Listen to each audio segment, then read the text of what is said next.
Satanás está queda desmascarado. Juan 12:30-32. Jesus a contestar e avisa: não está para meu motivo e vos aqui é bem, sino para vosso motivo. Agora também juízo riba o mundo aqui. Agora é prende o mundo aqui, lo varo tirar a boa. E a mim, se me varo alçar fora de terra, lo me hala tu rende cerca mim. Que Jesus está avisando over de Satanás, de contexto de cruz e a grande controvérsia.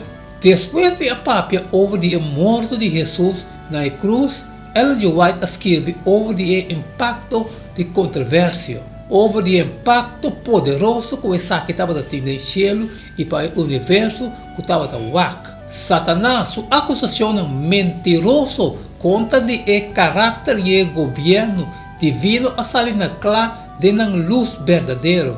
E a acusar Deus estava a buscar exaltação de seu mesmo de requerir submissão e obediência for de sua criatura não.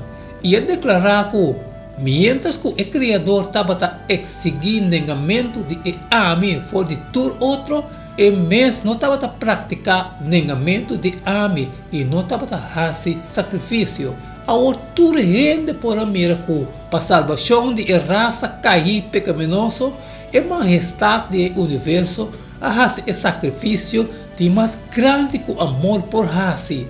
Para sobra 2 Coríntios 5:19, esta que Deus de Cristo estava reconciliando o mundo com o mês, sem tomar pequena conta, e ela encarga-nos com a palavra de reconciliação.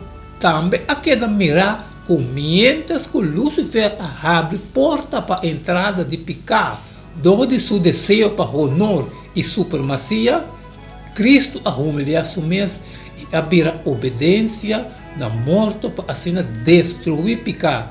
The Great Controversy, página 562.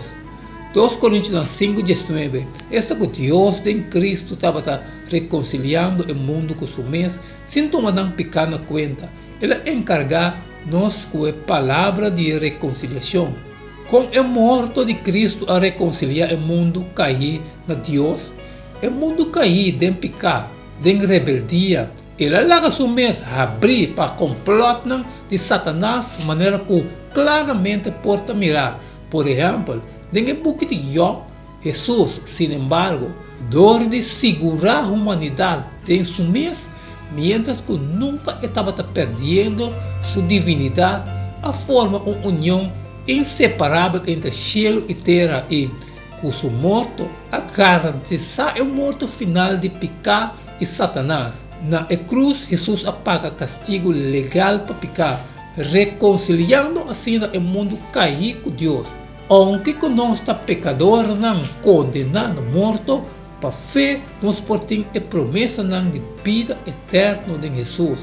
Não importa que pecado a cometer, Jesus apaga o castigo completo para nós na cruz. De com é verdade assombroso que mestre cambia a vida e põe a vida dentro o desejo de vida de obediência na Tchê.